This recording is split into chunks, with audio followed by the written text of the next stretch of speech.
ቻይናና ጃፓን በታይዋን ጉዳይ የቃላት ጦርነት ውስጥ ገቡ።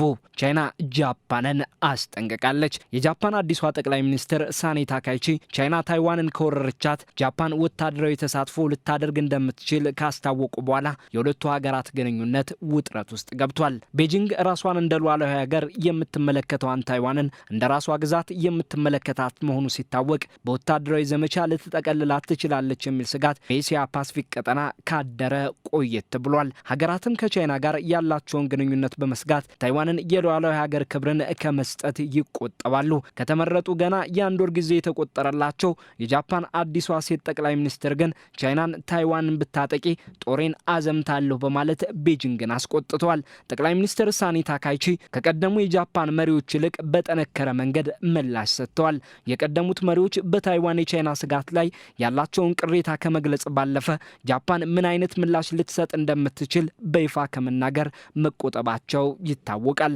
አዲሷ ጠቅላይ ሚኒስትር ግን ለሀገሪቱ ፓርላማ ኮሚቴ ንግግር በሚያደርጉበት ጃፓን ቻይና ታይዋን ላይ ጦርነት ብትከፍት ልትዋጋት እንደምትችል መግለጽን መርጠዋል። ሆኖም ይህንን አቋማቸውን ደግሞ ለመናገር ወደኋላ ማለታቸውና ወደፊት የጃፓን ምላሽ ምን ሊሆን እንደሚችል ላለመናገር መምረጣቸው ተመላክቷል።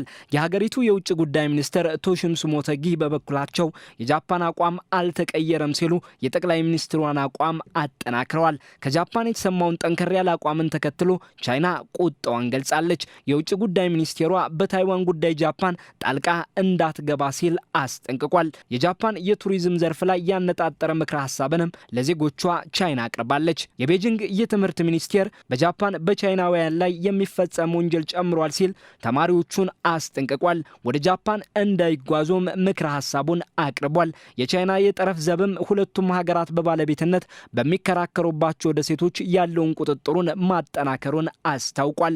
በ2025 የመጀመሪያዎቹ 9 ወራት ብቻ 7.5 ሚሊዮን ቻይናውያን ጃፓንን ጎብኝተዋል። በዚህም ከጃፓን ጎብኚዎች ትልቁን ድርሻ ቻይናውያን መያዛቸው ተጠቁሟል።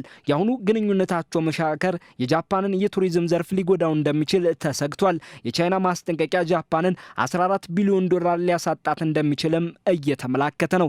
ከህዝብ ለህዝብ ግንኙነት እስከ ግዙፍ የንግድ ግንኙነታቸው ላይ ከፍተኛ ጉዳት ሊያደርስ የሚችል ዲፕሎማሲያዊ መካረር ተደርጎም ተወስዷል። የጃፓን ባለስልጣናት በበኩላቸው የሁለቱ ሀገራት ግንኙነት እንዳይሻክር ፍላጎት እንዳላቸው ተጠቁሟል።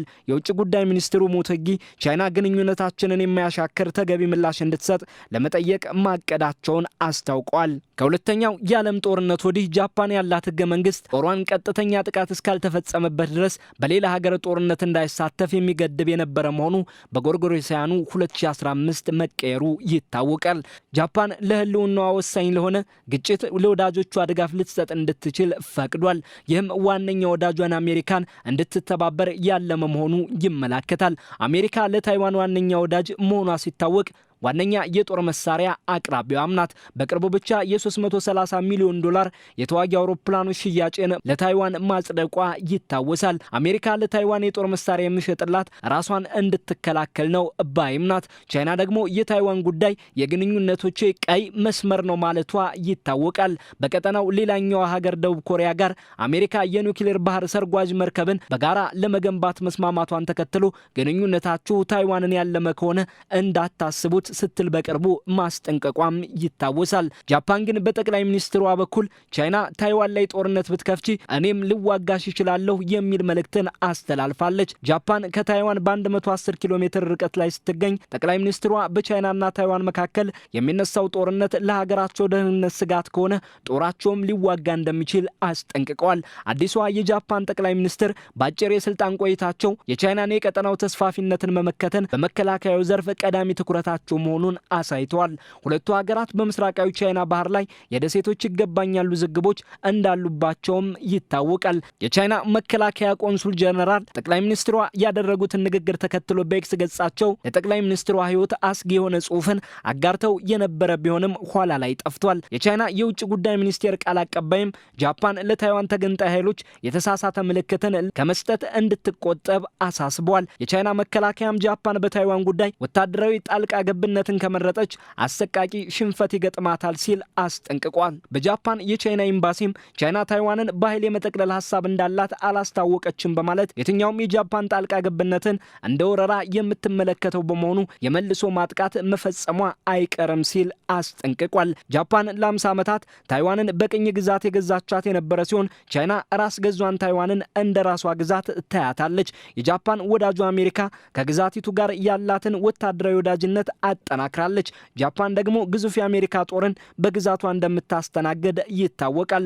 በዚህና በቀጠናዊ በላይነት ማስጠበቅ ፍላጎት ሳቢያ ቻይና ታይዋን ላይ ብትዘምት ገለልተኛ ሆና የመቆየቷን ነገር ተንታኞች ሲጠረጥሩ የነበረ ሲሆን አሁን በጠቅላይ ሚኒስትሯ በኩል ጃፓን ጦሯ ከቻይና ሊዋጋ እንደሚችል ጠቁማለች። ጠቅላይ ሚኒስትሯ ይህንኑ አቋማቸውን ደግሞ ባይገልጹም አላስተባበሉም። ቻይናም በጃፓን ላይ ቁጣዋን ገልጻለች። ሁኔታውን ለማቀዝቀዝ ከፍተኛ ልዑክ ወደ ቻይና መላኩንም የጃፓን መገናኛ ብዙሃን ጠቁሟል። ቤጂንግ ሁለቱ ሀገራት የይገባኛል ውዝግብ ወዳሉባቸውና በጃፓን አስተዳደር ስር ባሉ ሴንካኩ ደሴቶች የጠረፍ ዘቧን ስትልክ ወታደራዊ ሰው አልባ አውሮፕላኖችንም በጃፓን ግዛቶች በኩል ማሳለፏ ተጠቁሟል። ሁለቱ ሀገራት በደሴቶቹ ውጥረት ውስጥ መግባታቸው የመጀመሪያ ባይሆንም የጠቅላይ ሚኒስትሯን ንግግር ተከትሎ ተባብሶ ታይቷል። በታይዋን ዙሪያ የቻይና ወታደራዊ እንቅስቃሴዎችም ከቅርብ ጊዜ ወዲህ በከፍተኛ ሁኔታ መጨመራቸው ሲታወቅ አሁን ላይ የታይዋን መከላከያ 30 የቻይና የጦር አውሮፕላኖችና 7 የጦር መርከቦችን በ24 ሰዓት ውስጥ ብቻ በደሴቲቱ ዙሪያ